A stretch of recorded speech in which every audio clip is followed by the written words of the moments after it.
We're going. Hi, everybody. Welcome to the Card Shop. I'm the big dog. I'm here with my co-host, Mike Fruitman, owner of Mike Stadium Sports Cards, Colorado's best card shop. And, Mike is now, some of you know from either knowing him or meeting him, Mike is also a security guard for various sporting events and concert venues around the Denver area. And I would say Mike is now, even more famous because now he's a Barstool celebrity. So, I wanted to set Mike up a little bit just to let him talk about the newfound fame he had on Barstool. My son called me yesterday, and he's like, "Hey, you're on Barstool," and I'm like, "Wait, I'm not eating pizza at the moment. I thought you had to eat pizza or do something horrible to be on Barstool." And so he sent me the link. And yeah, it was crazy. Earlier this year, okay, so I didn't think it was me at first, but in January I shaved. Rich Layton and a bunch of other folks got together and put a bunch of money into charity, so I shaved. So there's this video of me, and I immediately knew I was standing on the court at Pepsi Center during a timeout or a replay or something. Sure. I stand by the referees on the court, and there's this video of me, and I'm making some faces at this guy in the stands, and I knew immediately what it was. This guy, it was two guys in the stands, and they were just egging me on the whole, whenever there was a timeout, they were blowing kisses and waving their hands and like trying to get my attention, and I fell for it. So yeah, and I don't have my prop on me right now, but I kind of like look at the camera and I've got this like 800 or 1,000 lumen flashlight. I cranked it up to blindo speed, and yeah, you just see the screen just go white. I'm like, yeah, I remember these guys. So I think last night we were up to it's not my video, Barstool posted it, but yeah, we're at like 19,000 views, and my son thinks I'm cool. So that's the best part right there. He thinks I'm cool. So yeah, let's just hope that next time that happens, you actually tell him to go to the card shop and take a look. And I know you also did a video with the guys from Beckett Media. Obviously, it was well received, and I heckled you pretty hard because the guy set you up to put a plug in for our show, and you did the great job of promoting the card store. And my line is, I don't have a store, I've got a shop. So they caught me in a moment. It happens. So tell me, how have you, we're hopefully, touch wood, hopefully we're coming to the point where we can ease some of the restrictions that are out there for you as a commerce provider to people. How you been keeping busy? Let's talk about at home, and then, what are you doing outside the shop? And then, what are you doing in the shop to keep busy while all this is going on and as things start to ease? Well, it's pretty much home and shop. I live 0.8 miles from the store. So I'm living at the two places, mostly here. I realized about a week ago I had not gassed up my tank since February, and I had this quick moment where I'm like, how long does gas stay good for?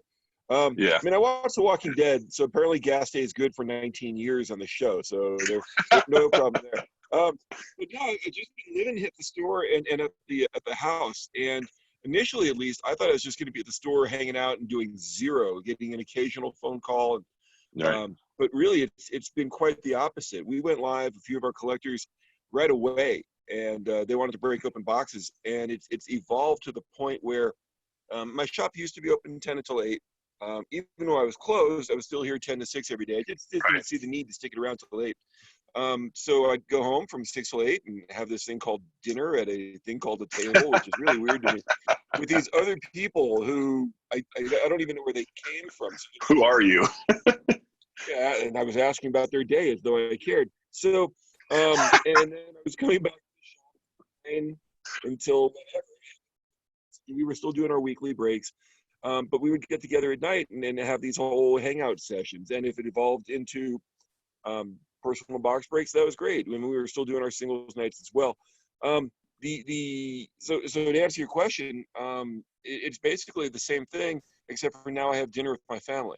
I'm coming back to the shop 4 out of 7 nights where I'm just doing personals and hanging out. And what I've noticed is that it's made me reassess the relationship I have with my collectors, not in a bad way, but to talk to them more, to be here for them more. I want to there's one gentleman who came. So we started doing curbside this past Monday. And if you Mhm. had told me that one day being able to walk stuff to my door using a spatula and tongs because I don't have gloves, we're it, everything's fine except for top loaders. I can't pick up top loaders with a spatula or Well, I tongs will tell because you it just this though: when this is all done, Mike, you're going to have the most righteous ability to play the crane game at the carnivals that of oh anybody yeah, ever. absolutely. It just picking up. Oh man, Ultra Pro, BCW, all you guys got to get together. You got to make those wrappers on the top loaders a little bit less slick. Sleeves are fine. Good resistance on that, but yeah, and picking up 36 count boxes sucks. Anyway, so we had a collector who came to the door and he was picking up a couple singles from singles night, and I didn't remember his face. I didn't remember having met him before all this, Right. and we had a little chat and he started expressing how much he really appreciated what we were doing. And we I wanted to dive a little bit deeper into it. And I could tell I was doing more than selling him cards. And he was picking up maybe $8-10 worth of cards, not Sure. minimalizing, but to let you know. And I didn't recognize his name when he came up to the door. And if he's watching this, it's probably going to work on the opposite. But he started going on about how he didn't have a girlfriend going into this, and apparently, Hmm. and I'm married, so I don't know, but apparently it's really hard to get a girlfriend when you might have COVID, and so There's that. it's bad time to be on the single scene. Apparently, I don't know these things, but apparently it Well, is. from someone who has lots of friends who are single, the stories I'm hearing about how many people don't care that you might have COVID are significant as well. Now, that is not everybody, but any port in a storm apparently is real when it comes to being locked down. Wow, I did not know this. Well, Yeah, so and you would. here I am in my ignorance being blissful. So Yeah. we started getting a little bit deeper, and he didn't have family in town, and he just got laid off. And basically, it was a country music song minus the dog dying and truck running away. Right. And just we really got to talking, and here he was explaining how when I sign on, he gets a notification and he's quick to it. And even though he's not contributing in terms of buying a lot or buying a personal box break, my being there meant a lot to him. And Right. like, and I'm listening to this and I'm going, oh my gosh, like I felt like the psychiatrist in Charlie Brown, the 5 cent sign, and I'm like, Yeah. am I really like doing something more for this guy? And the more we kept talking, the more I felt as though being on gave him something to look forward to. And I don't want to make it into more than it might be, but it Right. really kind of changed. Um, yeah, I don't sign on with the goal of going, okay, I'll have a good night if I do $3,000 in sales or 2,000 or what. I don't affix a number to it. The other night, we were breaking open Upper Deck World of Sport blasters because they're $17. I had them laying around the store, and I brought Hmm. them up just to give people an affordable option. And if you need some right now, I can ship you some. It's not a problem. Um, but here we are. We're breaking open these $17 blasters, and if you had hits and a bunch didn't, there's a chance at Jordan cards, which is now more of Right. a thing. And but it doesn't bother me. It's okay if we're just interacting. That's all right. So it's brought me more to my collectors and brought them more to me. And I know I'm understating it, but it's really changed how I view going on. And Yeah. and as much as I'm doing for them, they're doing for me. I'm able to keep my Yeah. normalcy. I mean, I would have gone through the dreaded back of the store by now and would have repositioned my showcases and maybe painted a volleyball and put a handprint on it, all sorts of other things just for some semblance of normal. But as much as I feel like I'm doing for them, my collectors are doing for me. I'm getting a lot of support. I'll get done with nights and, I'll get less emotional and less deep, thank yous for my collectors. Right. Because it's engaging. I'm saying hi to everybody. You never know what's going to happen next. I try to make it fun. I goof, and I goof on myself. But it's really changed how I look at signing on. Obviously, I'm not working on my backdrop. If you saw the area anywhere not on camera right now, you might say ew. So for But anybody who hasn't been to Mike's shop, and there's lots of people who haven't, given the demo of who hits us, Mike is probably providing a photograph and a background of the most organized part of his card shop. much to the concern and consternation of some of his friends in the industry.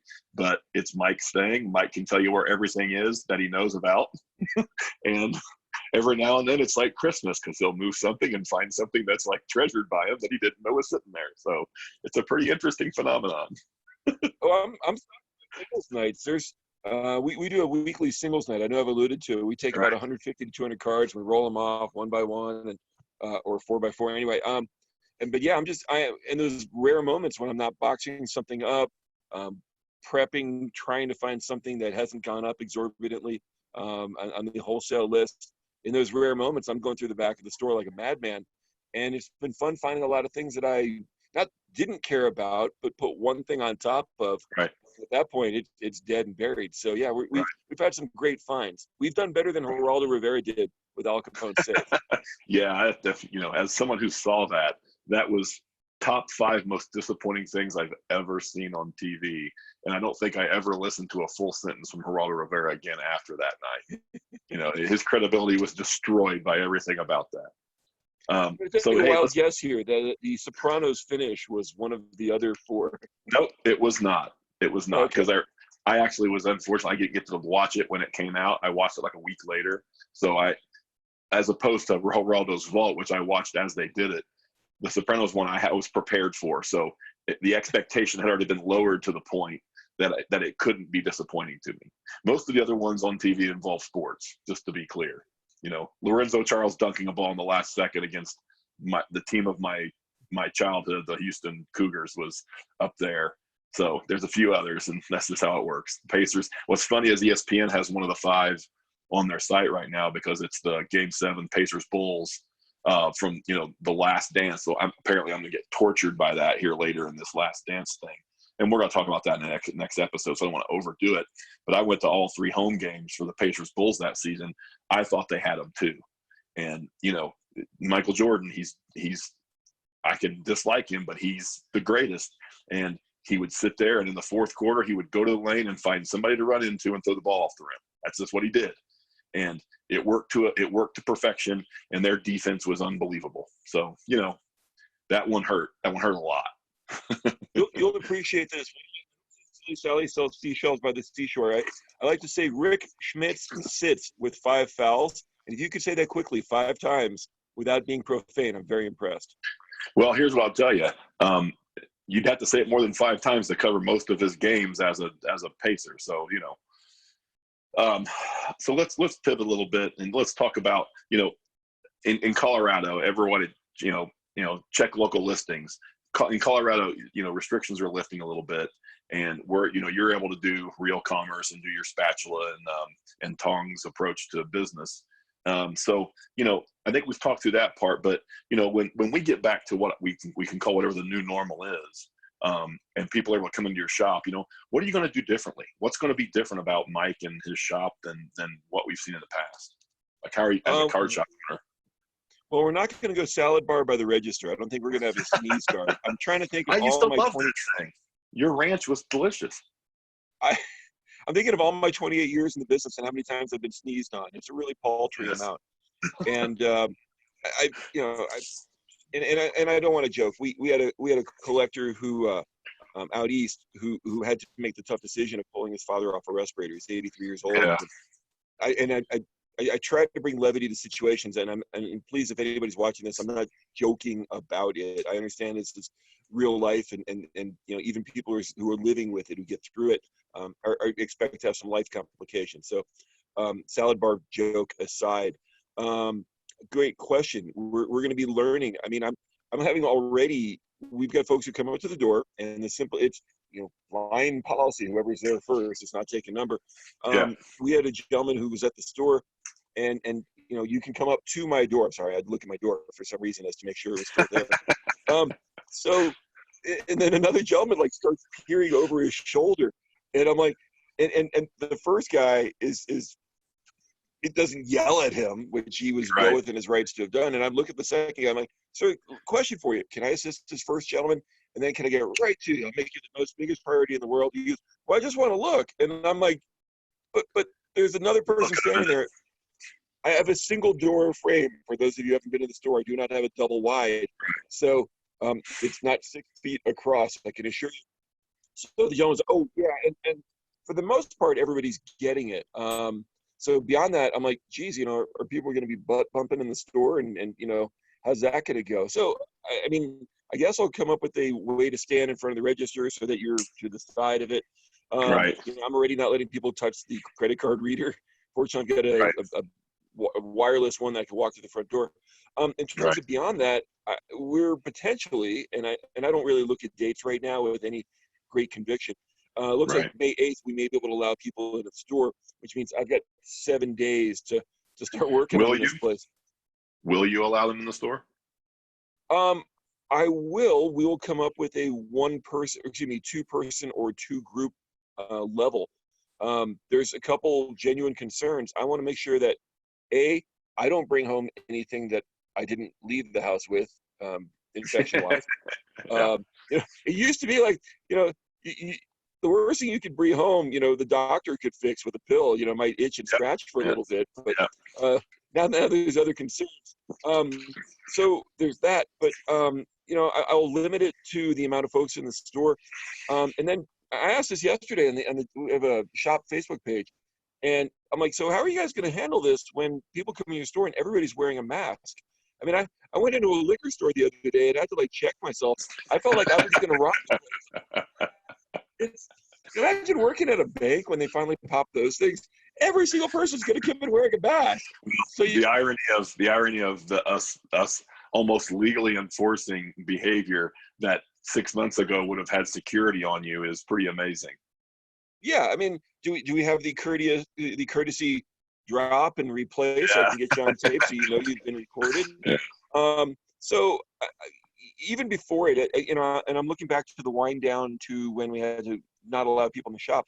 During the wind down, that last creepy week, I basically adopted a touch it, take it philosophy. So I tell people as they came in the store, hey, if there's something you want, please grab it, please help yourself. Grab a box, start shopping in a box, basically. But that's something I imagine that will continue. I want to make sure that you feel comfort. If I stop you from touching 8 different top loaders, I mean, they're not bananas. Just take a top loader. So Right. if I stop you from that, you will hopefully understand that I stopped everybody else from licking them also. So Right. I want people to feel comfortable shopping here. I will one day get over my Howie Mandel OCD concern about money in terms of cash. Right. For 27 years, it was kind of like cash or credit, and there wasn't really much of a thought. The answer was cash, because cash doesn't cost me 2% to process. Yeah, I got to go to the bank, but really, it's not a problem. So now somebody goes cash or check, and I'm like, or cash or credit, because nobody takes checks. I'm like, yeah, credit sounds great. Let's do credit. I mean, we have a cash bag, and I know I'm just making it very easy and enticing once we open for people to come in here and take my bag. But I've got a register, and that's where I keep the quote unquote clean money. Mm-hmm. And I've got a bag. I walk up to the door and I take your dirty money, no disrespect, and I put it in the bag. And like 3 or 4 days later, I might get to it. I haven't.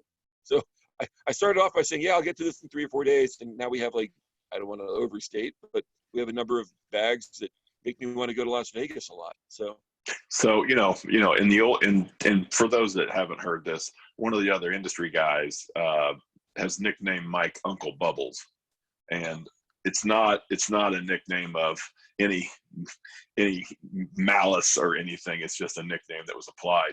I'm gonna start calling you Nino from New Jack City, because you're having to get bags of money out and get them someplace. You're talking about clean money and dirty money. So right, Nino, keep going about your business.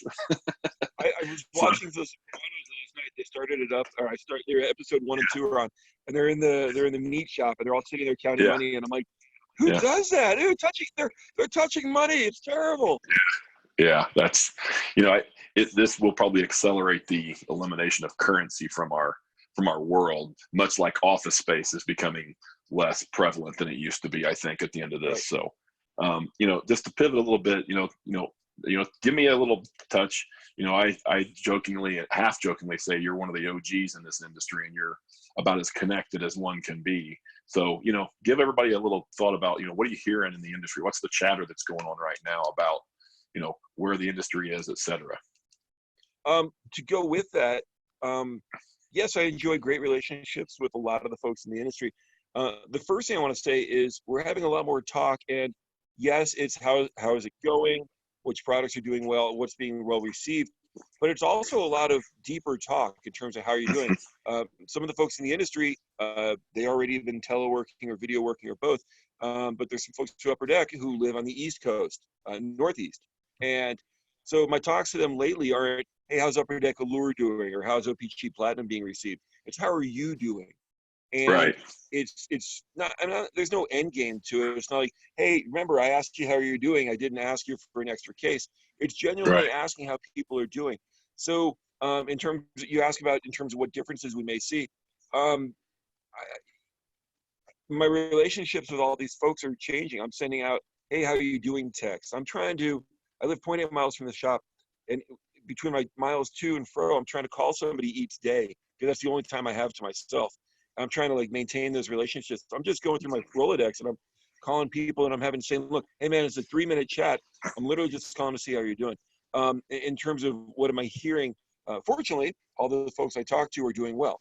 Working John Rubin on American Legends, we actually sent them out. My wife and I had overstock on cleaning supplies, so I sent them out. Like I said, hey, Purell and stuff like that in New York, it's got to be like gold, and they're like, no, it's like diamonds and platinum. Yeah. Gold is too So cheap. I mean, Yeah. they just it's not like it's gold. Like I went to the store and I found some. It just isn't there. So I sent them a goodie package.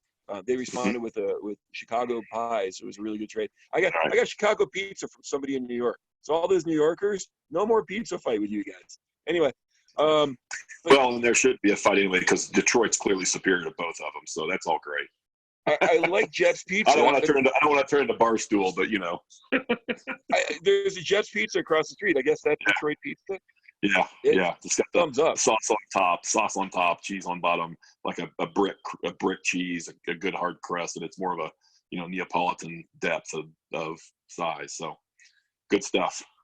To go with what you asked, what I'm hearing is the exact opposite of what I expected out of this. And I think I've talked about this last time, where there's been a rush to collect, and the buzz of collecting has come back. Hmm. Instead of hearing, man, I'm dying, I can't sell anything, it's it's talking about how much interest there is right now, how Yeah, much renewed yeah, interest from lapsed collectors, and how many new folks have found the hobby. And it's we're doing the same thing we always do. It's like, what's the best thing? And I don't want to say, well, the best thing is Prism or Exquisite or Topps 5-star, or whatever Leaf makes that's high end, Leaf Pearl. So there you go. We got all the families represented there. well done. So there you go. Except for Leaf, I'm going to hear about it from Brian, I'm sure. So um, just because everybody's buying Prism or whatever, I don't think that necessarily makes it the best. It's about what you like. So we're having those basic questions like, what do you want to get out of your box?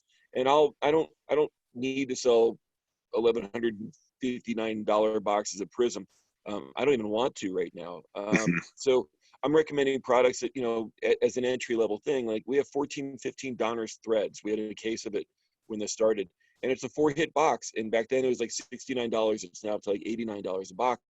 But that's the type of thing I want to suggest to my new collectors, where they're going to get 4 hits, and they may not be the best rookie class ever, but you're going to Hmm. walk away from that box feeling good about what you had bought, and that you didn't get, even if you got a redemption, you're still getting Right. at least 3 hits and rookies and individual number cards. So it's about feeling out my collector and making sure that I'm giving them something that they want instead of something that I'm just trying to get rid of. Right. So we're seeing a lot of that. We're having our lapsed collectors who are coming back in.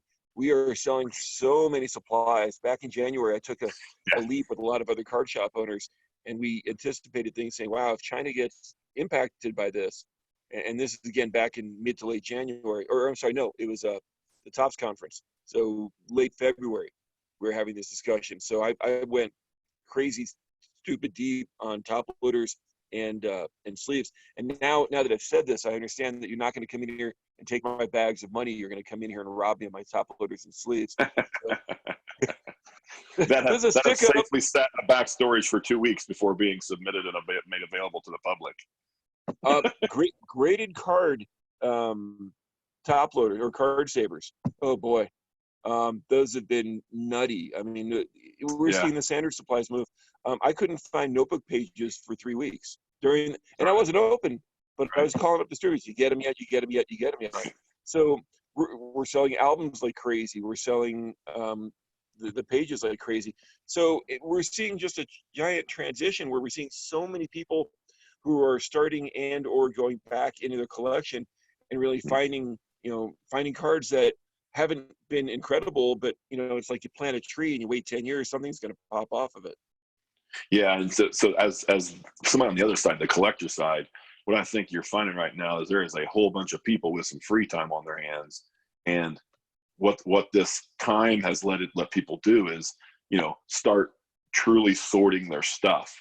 And I can tell you, as someone who gets, I've gotten in the past large boxes of cards to bring home, and then I will not start sorting them until I have the proper protection for them afterwards. Because the worst nightmare of my life is to all of a sudden find you have a $2,000 card sitting in your stack and you don't have any way of protecting it. So then every day it's not protected, you sit there thinking about, holy shit, this thing needs to be protected. So absolutely, I think all the sorting people need to do is happening. I think it will create if people are smart, once there starts to be sports again, it will create a lot of inflow into cards for sale. And I think that will be a great thing for those who want to pursue certain cards. But I do think it's interesting the things that we've lost supply of. I mean, there's I don't want to use the wrong term, but you'd already kind of gotten down the concept of the junk wax era and making accessible products for people that were priced at a point where they could get to them. I talked to you earlier about National Treasures hoops last year. I was getting cases of that for $5,000. I hit my Lucas, I hit everything else, and it was a fairly price cost balanced product against value, but not anything record setting. Well, this year, National Treasures hoops, a box is $4,000. For me as someone who collects a lot of this stuff, $16,000 for a case of National Treasures isn't going to happen. I'm not going to do it. They have priced me out. You contrast one single 8 to 10 card box from National Treasures. Granted, you get a $40,000 card out of it, compared to go to the high end. I was one of the idiots that bought my own Transcendent case last year.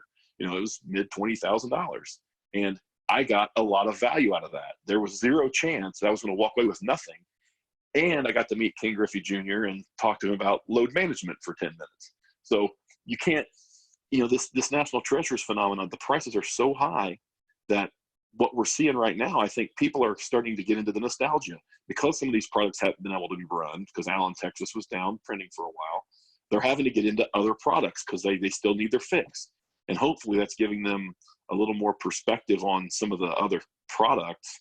And, guys like me, we're not going to buy that stuff because it doesn't have the yields we're looking for. But if you're trying to scratch an itch of a certain person or something, I'm glad that you and others are making those things available, because in some cases, that's all that is available. Right. We have sold the most interesting boxes in specifically last week when we went curbside, people could come up to the door to see things. We are out of WWE cards. I need to, for the first time ever, I need to call a distributor and find some. I'm looking up, I just saw the Gap. We have 0 TriStar product in the store between baseballs, the autographed jerseys, mini helmets, the full-size helmets, which have been parked here for a while. I still commit to the product, and I know that they'll trickle out, and usually they're gone by Christmas. But we have moved a lot of Star Wars, a lot of gaming, as folks are looking for something fun to do. Entertainment, we sold a lot of Marvel. We had a former MLS player who picked up some boxes of MLS the other day, so we shipped those out of state. We're seeing just interest in products, and like you say, yes, there are still folks who wouldn't pay attention to lower end releases. We're selling a case today of 2019 Flawless Baseball. And I don't want to pick on the product. It sells very well upon release, and then it kind of tails off. But due to the interest in Flawless football more recently, that gentleman asked, hey, what else do you have for Flawless? I let him know about the 19. He's an individual. He started doing brakes as somebody who was braking, and people are like, "Oh, how much are your brake spots?" He's like, "I'm just braking." So we've seen he and many other people get into braking. I don't want to get off the branch real quick, but we're moving through products that I didn't expect. We cleaned up the back store. Oh, this is you're gonna. I don't know if this is gonna make you like me more or not. I was moving, or I've got a gentleman who comes in, and think of somebody, shark fin soup. So they catch the shark. You see the video, and they cut off left fin, they cut off right fin, and they throw the shark back in the water, and it drowns because it can't swim. So they do nothing else with the shark. They're basically shark fin sets. So anytime I've got a 93 top set with Jeter, an '05 baseball set with Verlander, '05 football with Rogers, he goes shark fin on it. So he'll buy the set, take out the one card, and leave the rest. So he asked what I had, if I'd picked up any '03s or I'm sorry, '93s or '05s, and I'm like, well, let me go through the back, and I had some '89 Fleer by the case baseball, and then I was like, well, I've got a 100 count case of 1989 Topps traded baseball sets. Okay, how much? Okay, this much. And I had an '89 Topps traded football case, and just down the line. So he agrees to it. My son did delivery, and that was interesting. But so he's very susceptible to illnesses. So Sam had to roll up. The garage door was opened up. Completely felt like a drug deal. He had to leave the product on the floor, walk away from it. But it was by a restaurant we liked, so it was okay. So, but I'm moving the '89 Topps traded case, and I found a case of 1819 Hobby Prism basketball that I had, like single cards. I'd put one thing on top of, and at that point it's just gone.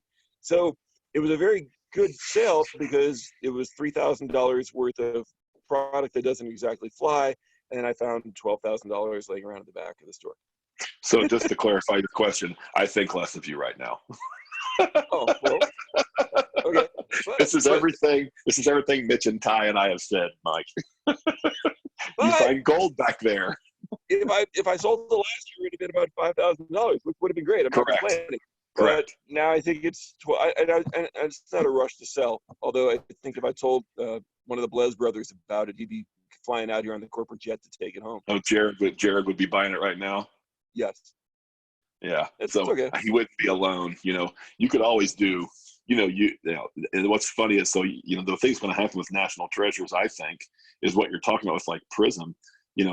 Nate over at Grand Slam, he's buying some of those early Topps Chrome products, and he's busting those because they've got it's like I think it's 2012. It's got the Kawhi rookie and the Anthony Davis rookie and all those in it. He's busting that, and people can't afford that one box. The boxes are ungodly, but people are buying packs for a couple $100, and they're taking their swing because that's what's approachable. Well, what National Treasures has essentially turned itself into, in my opinion, is a break product. Now, people aren't going to buy it. I mean, Transcendent's a break product, right? Like Transcendent cases are break products. So you've got idiots like me that would get a case of National Treasures, but not anymore. They've priced themselves out of that market. So now it's going to be completely a break festival. And so I don't think it'll hurt sales. It'll hurt sales of impact product to people because it's just too much. So specific to National Treasures, Panini has adjusted. We saw this last year with football, where when they came to market on their site, they released at a different price point. Now, interesting. Hey, it's like the Rolling Stones a bunch of years ago. You used to buy a concert ticket, and every ticket was $89 or $49, whatever it was. Right. Obviously, I'm old, and I've been doing security for a lot. For me to use a number of $49 for a concert ticket is way bad. But correct. And you got the best seat you got, and you spent everybody spent the same amount. Unless you go with a broker. And that's why the lines out front of Ticketmaster and stuff were ridiculous. Was because first come first serve. Best seat was the early seat. Yep, I used to camp out at Peaches in Miami, and then it was out Peaches, here at Dave Brothers, Gart Brothers, and Dave Cooks. So, but everybody paid the same amount, and the Rolling Stones, I think, were the first band to do this, where they started charging $400 for the first 10 rows. Right. Because they looked at the secondary market and said, our tickets are selling for $400. Oh, right. We want that $400, not the $89 every other ticket's going to run for. Right. So Panini to some extent has done that. Topps has done that with Bowman, where we've seen Yep. incremental price increases. And it's their product. I can't. I'm a flea on the tail. I'm not even the tail. I can't wag the dog. And it's their product. They allow me to purchase it. So I can't be angry at them for not making a cash grab. Panini's not charging $4,000. Well, I don't know what they're going to do on release day. I genuinely don't know. Typically the way it works on their thing is, on a $500 box, they put it out there. They used to put it out there at the $350, $400 mark, and then Right. shops would be at a different price. And why aren't you at the same price Panini is? And well, I Right. get a very small amount from Panini. I got others through distributors. Some of it I got at the same price. Others I'm paying Yep. more for. I've got one distributor who's charging me a lot more for a case of National Treasures than I've ever paid direct. And it's if the things are selling for $15,000, 13, 15, 16. If a distributor sells me one at $2,000, that's I can see why they'd be a little bit upset about that, because they know the market, Sure. they know what's going on, especially Yeah. with National Treasures. On that particular Yeah. release, there's a lot of attention being paid to what it's going for. So unless you're under a rock and you're in a card shop or distributorship, you know what it's going for. So I can't really blame a distributor for going, hey, look, we normally charge you 2. We're going to be at, I don't want to say the number, but we're going to be at a different number. With More than 2. more than 2, X plus 1, X plus Yes. Y. So I can't be angry at them for charging more. It's, I asked this question last year at the industry summit event where, Right. I asked Panini, I said, hey, why don't you guys, how do you feel about distributors not charging their normal amount? And they said they couldn't control it. And I guess in their paperwork, their agreement, there is no regulation over what they can sell it for. So they said they couldn't control it. And I'm thinking, yeah, but if you said, look, we're going to ramp down your pipeline, you're going to be able to control that thing really fast. You Right. can Thanos snap anybody right now. Yeah. Right. And the interest in sports cards, they're going to dance to your music. Absolutely. So I thought that was a weird answer, but if that's the answer, that's the answer. So and when somebody came to me and said, okay, it's going to be this much, there was that nanosecond of, wow, that's a lot more than I'm used to paying. And then there was a followed up by a nanosecond of, well, can I buy 2? So we're shops aren't setting ourselves up. We're not really taking a stand here and saying, hell no, we won't go. It's hell yeah, we want to play. So Right. it's just the new math. I learned a bunch of years ago, being the angry young man in this business simply makes you distant and someone people doesn't want to deal with. It doesn't change a lot. Changes a Right. little bit every once in a while. But realistically, it just puts you on an island. And, I don't want to get calls from my distributor saying, you got to shut up or we can't sell you anything. Those aren't fun phone calls. Right. So in the can business, which my day-to-day employer is in, they have, the people like the Cokes, the Pepsis, the Anheuser-Busch InBevs, et cetera. They have a fairly reasonable understanding of what they call supply-demand elasticity. So they understand, price elasticity. So they have a pretty good understanding of, well, if we raise our prices by 3%, we're going to see an X% decline in our demand.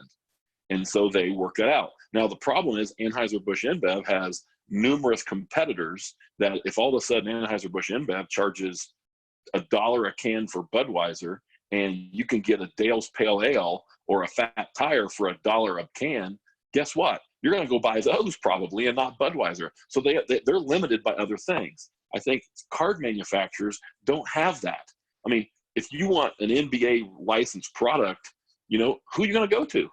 Well, you're going to Panini. You want a Major League Baseball licensed product, who are you going to? Well, you're going to Topps. Guess what? They don't have that constraint. So if I'm them, it's a supply and demand. And so these guys, what I think is going on now is they're starting to see all the distributor profits being made. And they're like, you know what? We need that.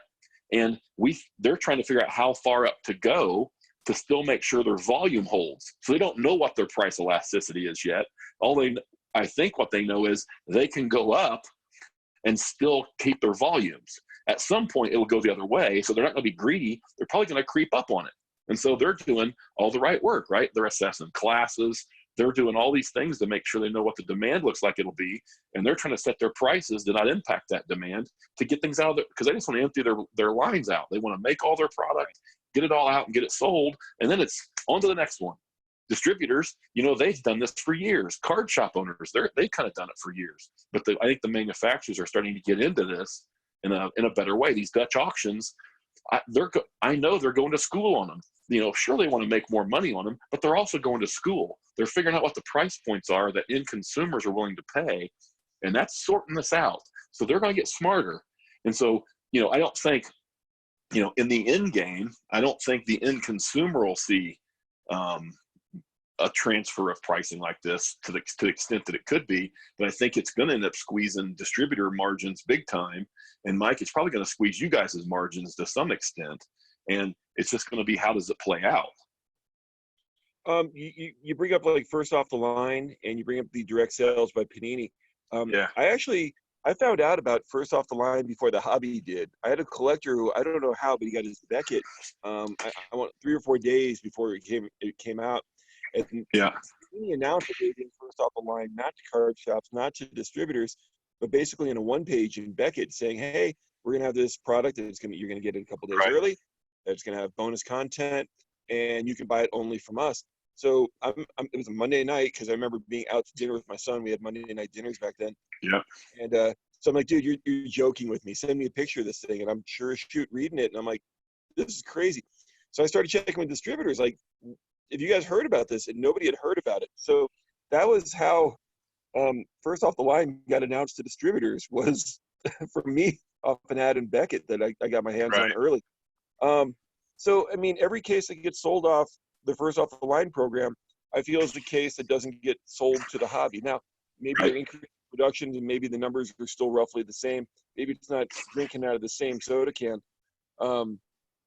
made of aluminum, of course. Amen.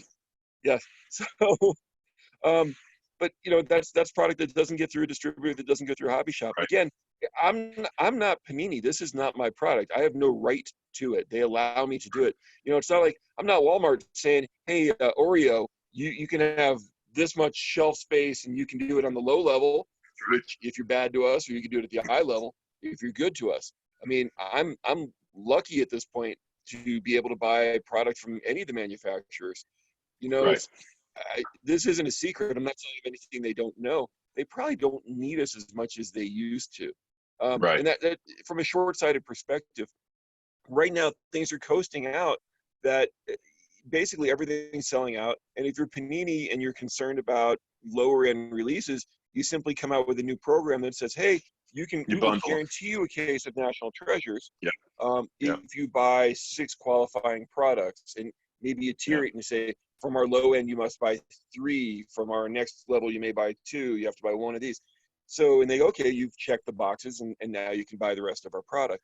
So, Mike, I think that's the basic premise behind how Danny Manning ended up at Kansas and how Allen Houston ended up at Tennessee.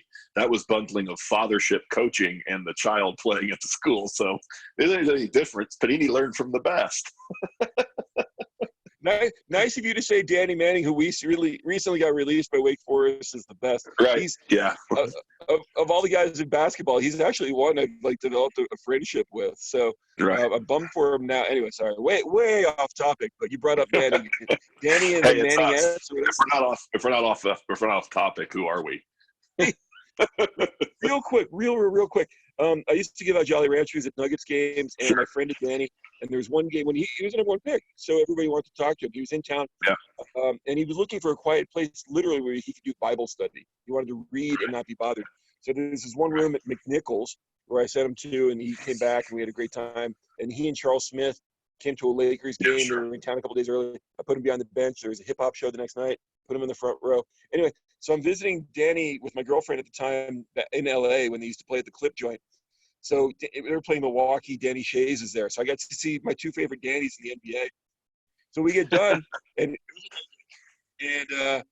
he goes, hey, so Manny goes, hey, where are you going? I said, oh, I just parked out there to the right. He goes, oh, I'll have somebody walk you to your car. And I don't get uncomfortable. I can walk around. I can feel like Crocodile Dundee walking up the street. I'm good anywhere. And I said, oh, I'll just walk to the car. He goes, no, I'm going to have my friends walk you to your car.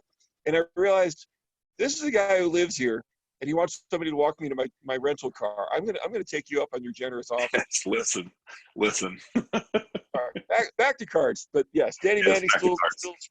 aces. Yes. Good. That's good. So yeah. So I think there's this. If you're a manufacturer, you want to make as much money as you can and sell all the crap you have. I think that they all know they're leaving money on the table right now, and they have to figure out how much money they're leaving on the table. They can, distributors can get squeezed a little bit and they'll probably be okay. But at some point, if you squeeze a distributor too much, guess what? He ain't going to sell your stuff anymore. So they're trying to toe the line. They're creeping up on that level where it's going to happen. And that's going to happen for a few years. I do think that, much like you, if a box at $16,000 a case for National Treasures, you're not going to be buying as many as at $5,000 a case if you don't think you can sell them. If you can sell them, you'll buy all you can get. So, there's a play there. Right now, I fortunately have a great relationship with a number of breakers. And first off, my concern, my focus are the folks who support my shop.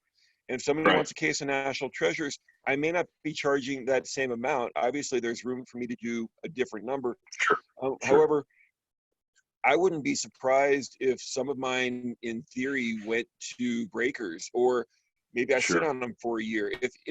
And that's not me hoarding them. It's me going, well, nobody else is buying these. I'm going to sit on them, and that'll be fine. Right. So I don't mind sitting on product. The weird thing about being open the last month and a half, or as open as I was, I regret selling every single box I sold. And I didn't go into it thinking that. I nailed this one completely wrong. Right when it started, I think I was selling boxes of Prism basketball at $700. And I know it kind of went up to $800 relatively soon. So I had one collector who I was, getting boxes to for $800 a throw. And then he took a little bit of time off and he came at me and said, hey, do you have any more? And I said, yes, I still have more. And I'm using the online guys as my pricing because these guys who do it every day, they either set the market or they respond to the market, but they effectively are the market. So I looked and I said, well, okay, I can still get them to you, but they're $1,149. He said, no, they're $800.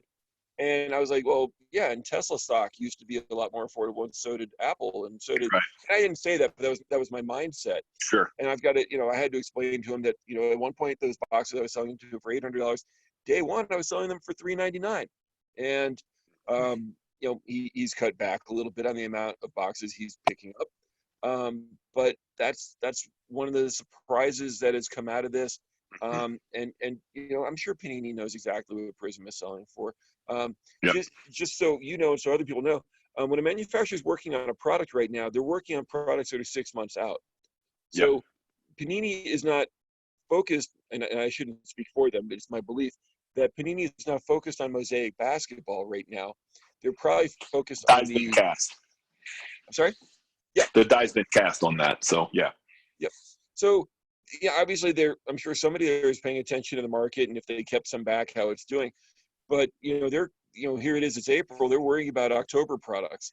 Although right now they're probably worried about the products that haven't been made and focusing on those, thanks to Allen, Texas. My God, is Allen, Texas, like, is there anybody in the hobby who hasn't said that location in the last month, or doesn't know where the hot dogs get made right now? Yeah, we all know where it is. Last year or 2 years ago at the industry summit, it was in Dallas, and as a way, I thought initially to kill time and fill up the conference, we all got herded onto buses, and we went to the plant. So I've gotten to go to Allen, Texas. I couldn't record. I was so bummed. I got to go there. Didn't let you? Oh, no photos, no recording. They didn't collect our phones. This wasn't a comedy show at Pepsi Center where you got thrown out if you used your phone, or I guess you might have been. But yeah, I got to see how the hot dogs got made. And it's interesting. There are a lot of very effective, very good at their job people who I can say with tremendous conviction don't care about cards. Correct. They care about not dropping them. And there's one spot that I thought was like there's two favorite parts of the thing. There's the one guy who's grabbing a sheet and putting it in this thing that does the punch and then there's the guy who takes the partially punched cards out. And Hmm. in the different areas of the building, there's different signs at most manufactured plants that say it's been X days since our last accident. And the Yes. sign next to the card cutting thing, which looks, I watched The Reanimator last night, and they could have completely used that as a horror Yeah. scene moment. Yeah. That card cutting thing, where they put it in there, and these just, it's not like 58 knives. It's not Edward Scissorhands, but this press comes down and gives a partial cut Yes. to thing. And I'm thinking, I'm looking at the sign, and I forgot how many days it had been. It had not been like 8 days. It had been close to 100 days since there had been an accident. But I'm thinking, oh my God, anybody who has an accident with that thing, they're nubsy. They Yes. they're picking up stuff with their hands like this for the rest of their Yes. life. And then there's this other place where there's, I think, 30 women who, there were like 4 rows, maybe it's 32 for football, and each one had a player. So the sheet would come by, and if you're 3 over and 3 down, you had a red jersey, and you would put it into place on the sheet and pass it over and pass it Right. back. So you're the Falcons lady or the Cardinals lady for whoever was the rookie 2 years Hmm. ago, and you're just dropping jersey swatches in there. And they were doing Yeah. a great job. They paid attention to detail, but I can tell you with tremendous certainty, they really didn't care which player No, they they didn't. were working with at They're that all moment. widgets. They're all a bunch of widgets. And I'm there. I'm like, I love what you do. I'm a big fan of what you do. I love your work. And they're like, idiot, which is fine. They nailed me to a T. Right. But it was Right. interesting because you were looking at the stuff they were working on, the stuff that had been packaged, and then you could tell the Hmm. stuff that was closer to the outdoor. And there was products from different manufacturers. So when that Right. thing drops, it took a lot of people with it. I mean, we were supposed to have National Treasures in hand, and Bowman. It was, oh my God, for the first time in my forward to April 15th. We were supposed to have Bowman and National Treasures, Bowman baseball Right. and National Treasures basketball on April 15th. And as we get closer to the date and they're starting to shut down different areas, I was like, oh man, keep Allen, Texas alive.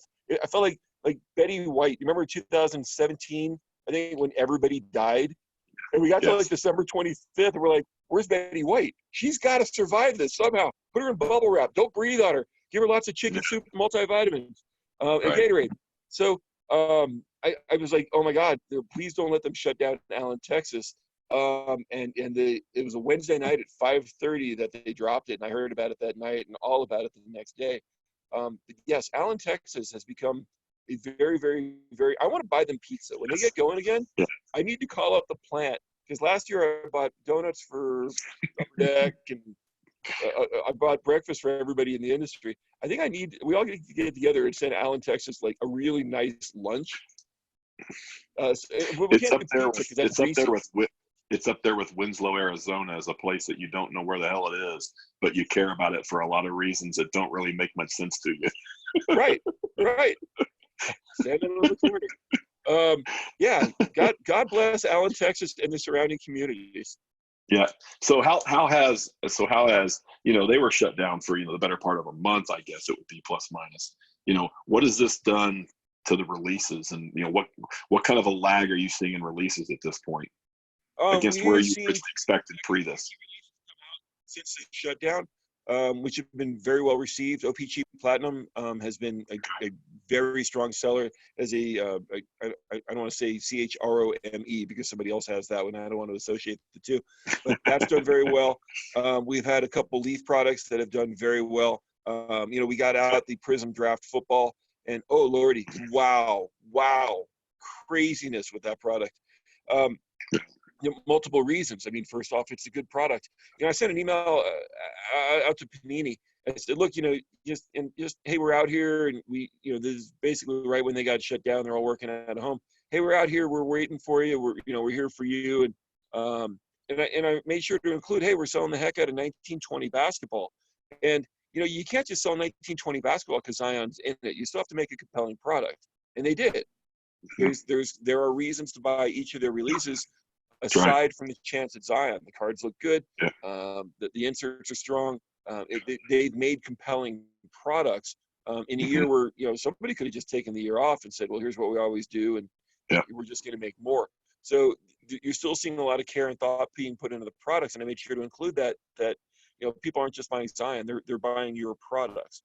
In terms of other reactions we've seen, man, wax prices have been really crazy the last month. I mean, and that's understating. This is from somebody who's done this for 28 years. So, it's like a fisherman, wow, that's a big fish, half the time you're saying that just to make sure the guy who rented your boat feels good. But man, every once in a while you see something happen that just really makes you see, wow. And that's what we're seeing right now. I don't know if we want to go into that now or save this for another one we call. We can wait. Yeah, we can wait. But yeah, because that's going to play into the last dance and other things that we're going to hit on the next episode. Yeah, absolutely. But yeah, in terms of what to expect right now, everything's a TBD, and I'm getting folks who are coming at me and they want to, they want to know when Bowman releases, and I understand that they want the product. They've been buying it for 8, 10, in some instances many more years than that. And at this point, I'm just like, hey, it's all to be determined. It's like, when's everything going to open up? And it's when the governor says it's open, it's open. Governor Polis doesn't call me up and say, geez, Mike, what do you think? So, and maybe that's a good thing. So, I mean, we're obviously going to have, I haven't been billed yet for my Bowman, so I know I don't expect it tomorrow. They are making the Bowman first edition, and I was hoping to see it yesterday. I didn't get it. It's fine. I'll have it on Monday. So we're seeing that, and wow, the response to that is incredibly strong. I mean, everything that's out there right now that's new is just nuts. I mean, I want to, like, Topps Tribute. Wow. Just, it's a great product, but usually it's a struggle product. And I know we'll talk more about it in a bit, but it's interesting. I can't wait for the floodgates to open up. But where it gets interesting is, now from a shop perspective, are we going to see a compressed schedule? And right. So I'm gonna wrap us. We're getting close to our little hour time limit. Just for everybody everybody listening and anybody who participated. So if you're listening to the podcast, we are now up. This video, a version of our podcast, will be on YouTube. We have a YouTube channel. It's the Card Shop with Mike and the Big Dog. We also have a Facebook page, Card Shop with Mike and the Big Dog. I think you'll quickly discover that both Mike and I have faces for radio. And if you choose to watch our expressions and see our little silly shirts we wear, like Sanford and Son Salvage and Mike's ad for his own shop, enjoy it. But the podcast will be there too. You can reach out to us on our Facebook page, on our YouTube page, or, we do have an email account now. It's the cardshoppodcast@gmail.com. I'll get those. If you have suggestions for a show, some topic you want to hear, give us feedback, tell us to please never do video again. All those things are fine. Just please don't tell Mike to shave, and please don't tell me to grow a beard like Mike. Those are the two asks we have.